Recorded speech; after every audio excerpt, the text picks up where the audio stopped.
Hello friends, इस video में हम सोल्व करेंगे रीजनिंग के प्रीवियस ईयर क्वेश्चन जो अलग अलग एग्जामों में पूछे गए थे। तो हमारा पहला क्वेश्चन है कि लुप्त संख्या ज्ञात करो। यहाँ पे दे रखा है 8, 9, 4, 7, 13, 9, 6 क्वेश्चन मार्क और 5। तो पूछा है कि यहाँ पे कौन सी संख्या आएगी। ऑप्शन है हमारे पास A11, B9, C12 और D8। तो इस वाले क्वेश्चन में क्या लॉजिक लग रहा है, देखो हमें ये बीच वाली संख्या ज्ञात करनी है, यानी इन दोनों संख्याओं को मिलाने से या जोड़ने घटाने गुना करने के बाद यहाँ पे बीच में जो संख्या बनेगी ना, वो लॉजिक ढूंढना हमें। तो अगर हम इस पहली संख्या को और इस तीसरी संख्या को जोड़ दें, 8 और 4 को जोड़ें, ये हो गया 12, और इसमें से हम 3 घटा दें तो हो गया 9। वही 9 यहाँ पे लिखा गया है। अब ये वाला लॉजिक हम एक बार यहाँ पे लगा के देखते हैं। हमारे पास पहला पद है 7, तीसरा पद है 9, 7 और 9 को जोड़ेंगे हम, ये हो गया 16, और इसमें से हम 3 घटाएंगे तो 13। तो हमें क्या लॉजिक लगाना है, पहला पद और तीसरे पद को जोड़ना है और उसमें से 3 घटाना है। तो 6 जमा 5, 6 और 5 हो गए 11, और 11 में से 3 घटाएंगे तो यहाँ पे आ जाएगा 8। तो ऑप्शन डी इसका राइट आंसर हो जाएगा। चलते हैं अगले क्वेश्चन पर। अगला क्वेश्चन है, एक कक्षा में अनुष्का का स्थान शीर्ष से 25वां और नीचे से 36वां है। उस कक्षा में विद्यार्थियों की कुल संख्या कितनी है। ऑप्शन 1 61, ऑप्शन 2 60, ऑप्शन 3 59 और ऑप्शन 4 58। तो ऐसे क्वेश्चन को कैसे सोल्व करेंगे। बोला गया कि अनुष्का का स्थान शीर्ष से 25वां यानी ऊपर से 25वां और नीचे से 36वां है, यानी नीचे से है 36वां। ठीक है, यहाँ पे बैठी है अनुष्का, ऊपर से 25वां नीचे से 36वां। तो क्या करेंगे, इन दोनों को जोड़ेंगे, 25 और 36 को जोड़ेंगे और उसमें से 1 घटा देंगे। तो 25 और 36 कितने हुए, 5 और 6 11, असल 1 3 और 2 5 और 1 6, और इसमें से हमें 1 घटाना है। तो 61 में से 1 घटाएंगे तो कितना हुआ, 60। ऑप्शन 2 इसका राइट आंसर हो जाएगा।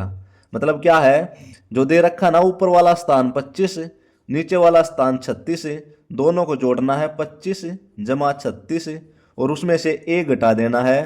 तो कक्षा में टोटल विद्यार्थियों की संख्या निकल के आ जाएगी। चलते हैं अगले क्वेश्चन पर। अगला क्वेश्चन है, श्रृंखला में अगला पद ज्ञात करो। 8 4 4 8 32 क्वेश्चन मार्क। तो पूछा है कि यहाँ पे कौन सी संख्या आएगी। Option A 164, option B 172, option C 256 या ऑप्शन डी 196। तो इस वाले क्वेश्चन में क्या लॉजिक लग रहा है, देखो 8 से 4 बना है, तो अगर हम 8 को गुणा कर दें 0.5 से, यानी आधे से गुणा कर दें।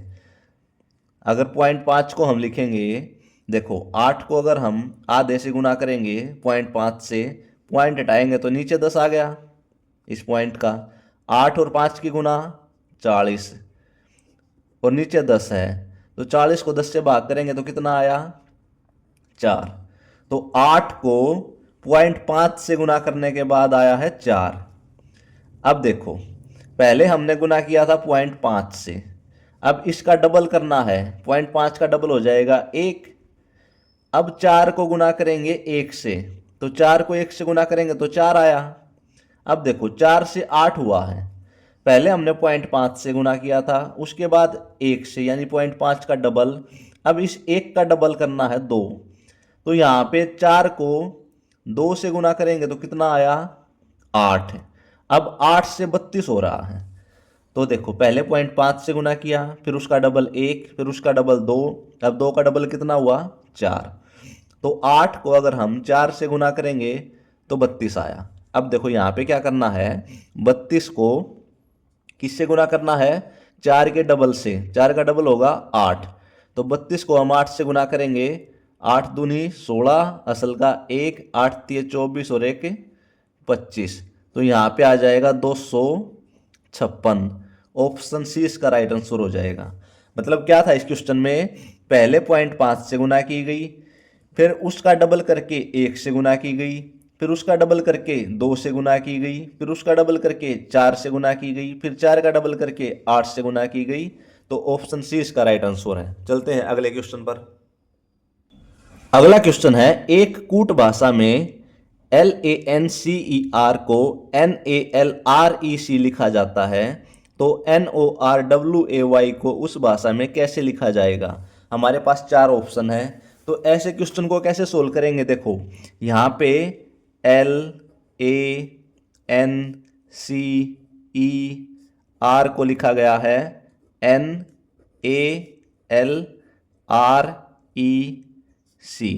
तो देखो इसमें हुआ क्या है, ये जो L यहाँ पे पहले नंबर पे था वो चला गया तीसरे नंबर पे, जो N तीसरे नंबर पे था वो आ गया पहले नंबर पे, और जो A बीच में था वो रह गया बीच में। ऐसे ही जो C यहाँ पे पहले नंबर पे था, यहाँ पे था, वो आ गया यहाँ पे। R जो लास्ट में था वो आ गया पहले नंबर पर, और E रह गया बीच में। तो देखो अब हमें नॉर्वे का निकालना है, तो हम लिखेंगे NORWAY। अब देखो यहाँ पे L था तो यहाँ पे N है, N यहाँ पे आ जाएगा तीसरे नंबर पर, ये R तीसरे नंबर वाला आ जाएगा पहले नंबर पर, और O रह जाएगा बीच में। ऐसे ही ये W आ जाएगा यहाँ पे, Y आ जाएगा यहाँ पे, और A रह जाएगा बीच में। तो क्या बनाइए, RONYAW। तो देखो RONYAW ऑप्शन 3 इसका राइट आंसर हो जाएगा। चलते हैं अगले क्वेश्चन पर। अगला क्वेश्चन है, निम्नलिखित श्रृंखला में आगे आने वाला पद का चयन कीजिए। EF 11, KL 23 और QR 47। तो पूछा कि अगला पद कौन सा होगा। Option 1 WX 95, option 2 UV 87, option 3 WX 43, option 4 UV 43। तो देखो इस क्वेश्चन को सोल्व करने का आसान तरीका एक तो ये है कि पहले हम अंकों को देखें।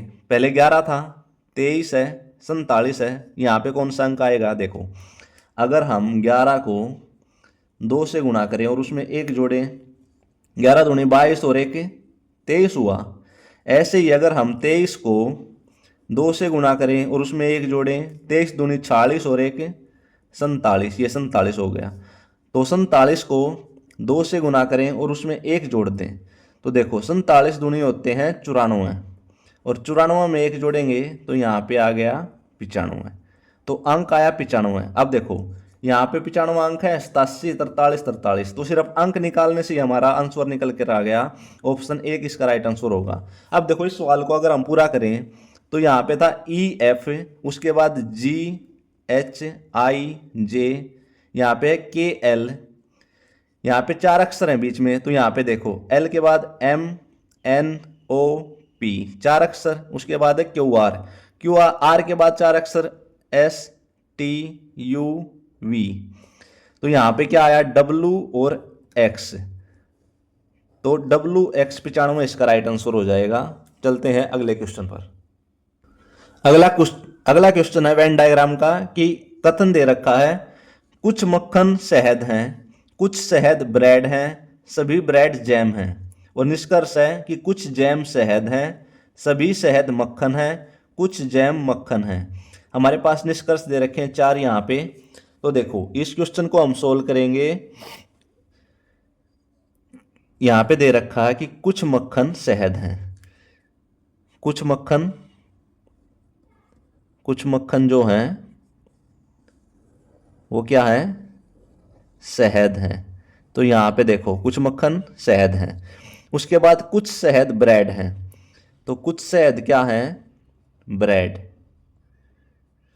अब देखो सभी ब्रेड जैम हैं, तो सभी ब्रेड जो हैं वो क्या है, जैम हो गए। तो हमने बना लिया इसका वेन डायग्राम। अब निष्कर्ष देखते हैं कि कुछ जैम शहद हैं। देखो यहाँ पे दे रखा है कि कुछ शहद ब्रेड हैं और सभी ब्रेड जैम हैं, तो कुछ जैम का ये वाला हिस्सा जो कुछ वो शहद है ना, तो ये हो जाएगा राइट। सभी शहद मक्खन हैं। अब देखो यहाँ पे क्वेश्चन में बोला था कि कुछ मक्खन शहद हैं, तो तो ये तो गलत हो जाएगा ना कि सभी शहद मक्खन है। अगर ये शहद इसके अंदर होता तब तो ऐसा बोलते कि सभी शहद मक्खन है, तो ये हो जाएगा गलत। कुछ जैम मक्खन है। अब देखो यहाँ पर मक्खन के बारे में और जैम के बारे में हमें पता नहीं, ये दोनों अलग अलग हैं, लेकिन यहाँ पे बोल रहा है कि कुछ जैम मक्खन है, तो हम कह नहीं सकते ना कि कुछ जैम मक्खन है, तो ये हो जाएगा गलत, क्योंकि जैम अलग है यहाँ पे और मक्खन अलग है। अब देखो निष्कर्ष क्या है, निष्कर्ष केवल निष्कर्ष 1 और निष्कर्ष 2 अनुसरण करते हैं, गलत। केवल निष्कर्ष 2 अनुसरण करते हैं, ये भी गलत। केवल निष्कर्ष 1 और 3 अनुसरण करते हैं, ये भी गलत। केवल निष्कर्ष 1 अनुसरण करता है, बिल्कुल ठीक। तो ऑप्शन 4 इसका राइट आंसर हो जाएगा। चलते हैं अगले क्वेश्चन पर। अगला क्वेश्चन है, निम्नलिखित में से 3 किसी आधार पर एक समान है और एक भिन्न है, बेजोड़ का चयन कीजिए। इसमें क्या बोला गया है कि इन चारों में से ना 3 तो एक लॉजिक फॉलो कर रहे हैं और एक अलग है उनसे, तो वो ढूंढना हमें क्या है। ये बिल्कुल आसान सा सवाल है, इसमें क्या लॉजिक लग रहा है। ये जो अंक दे रखे ना यहाँ पे 5878, यानी यहाँ पे 5 जमा 8 जमा 7 और जमा 8, इनके अंकों को जोड़ा गया है। 8 और 8 16, 16 और 5 21, 21 और 7 हो गए 28। यहाँ पर क्या है 5 जमा 7 जमा 8 और जमा 8, तो 7 और 5 12, 12 और 8 20 और 8 हो गए 28, तो इसका भी अंकों का जोड़ 28 हो गया। अब देखो यहाँ पर क्या है 9 जमा 7 जमा 4 और जमा 8, तो 8 और 4 12, 12 और 7 19 और 9 हो गए 28, तो इसका अंकों का जोड़ भी कितना आया 28। ऑप्शन 4 देखते हैं, 6 जमा 8 जमा 8 जमा 2, तो ये कितना हुआ 8 और 2 10 और 8 18 और 6 24, तो ये हो गया अलग। इन तीनों का जोड़ कितना था 28, इसका जोड़ है 24, तो ऑप्शन 4 इसका राइट आंसर हो जाएगा। चलते हैं अगले क्वेश्चन पर। अगला क्वेश्चन है डायरेक्शन का कि शान उत्तर की ओर 20 किलोमीटर की यात्रा करता है, फिर वह दाएं मुड़ता है और विद्यालय पहुंचने के लिए 30 किलोमीटर की यात्रा करता है। वह फिर से दाएं मुड़ता है और 10 किलोमीटर की यात्रा करता है। अंत में वह बाएं मुड़ता है और 15 किलोमीटर की यात्रा करता है।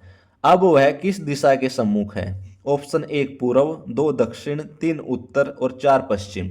तो डायरेक्शन वाले सवाल को सोल्व करने के लिए हमें क्या देखना है, हमें डायरेक्शन का ज्ञान होना चाहिए कि ये होती है पूर्व साइड, ये होती है पश्चिम, ऊपर उत्तर और नीचे दक्षिण। अब हम सवाल को सोल्व करते हैं कि शान उत्तर की ओर 20 किलोमीटर की यात्रा करता है, यानी शान यहाँ से उत्तर की ओर ऊपर की ओर कितना जाता है 20 किलोमीटर, ठीक है। फिर वह दाएं मुड़ता है और विद्यालय पहुंचने के लिए 30 किलोमीटर चलता है। ये हो गया उसका दाएं वाला हिस्सा, ये बाएं वाला हिस्सा। तो दाएं मुड़ता है और कितना चलता है 30 किलोमीटर चलता है, कहाँ पर विद्यालय पहुंचने के लिए, तो ये हो गया उसका विद्यालय। फिर वह फिर से दाएं मुड़ता है और 10 किलोमीटर की यात्रा करता है। तो देखो अब ये हो गया उसका बाएं वाला हिस्सा, ये हो गया दाएं वाला हिस्सा, तो वह दाएं मुड़ा और कितना चला 10 किलोमीटर, ठीक है। अंत में वह बाएं मुड़ता है और 15 किलोमीटर की यात्रा करता है। अब देखो अब वह इधर इस तरफ उसका चेहरा है, तो ये हो गया उसका बाएं वाला हिस्सा, ये हो गया उसका दाएं वाला हिस्सा, तो उसको मुड़ना है, बाएं मुड़ता है और 15 किलोमीटर चलता है, तो यहाँ से वह चलता है 15 किलोमीटर, ठीक है। अब वह किस दिशा के सम्मुख है, यानी यहाँ पे किस दिशा की तरफ देख रहा है, वो देख रहा है पूर्व की तरफ, तो ऑप्शन ए पूर्व इसका राइट आंसर हो जाएगा। चलते हैं अगले क्वेश्चन पर। अगला क्वेश्चन है, निम्नलिखित प्रश्न में दिए गए वैकल्पिक शब्दों में से उस शब्द का चयन कीजिए जो दिए गए शब्द के अक्षरों का उपयोग करके बनाया जा सकता है। यानी यहां पर दे रखा है रेगुलेटरी, ये शब्द दे रखा है और पूछा है कि इस शब्द से इन चारों में से कौन सा शब्द बन सकता है। तो देखो इस टाइप के क्वेश्चन को हम ऑप्शन को नेग्लेक्ट करके सोल्व करेंगे, यानी वो ऑप्शन निकालेंगे जो नहीं बन सकता। अब देखो ऑप्शन 2 देखते हैं हम, इसमें क्या है, इसमें यहाँ पे एस है। अब देखो रेगुलेटरी में कहीं पे एस दिखाई दे रहा है, REGULATORY, तो इसमें एस नहीं है, तो ये वाला नहीं बनेगा। इसमें भी एस है, तो ये वाला भी नहीं बनेगा। अब देखो यहाँ पे ऑप्शन 4 RARED, अब देखो हम डी देखते हैं, इसमें डी कहीं पे नजर आ रहा है, REGULATORY, तो डी भी नहीं है ना, तो ये भी नहीं बनेगा। अब देखो LARGER,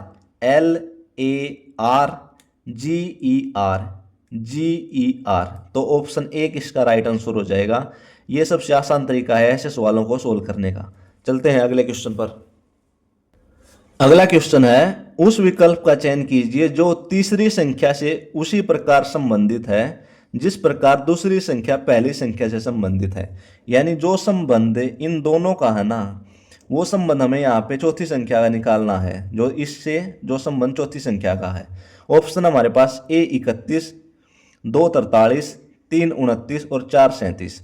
तो देखो क्या लॉजिक लग रहा है यहाँ पे, ये जो 77 है, अगर हम 77 को 7 से भाग करते हैं तो कितना आया, 11।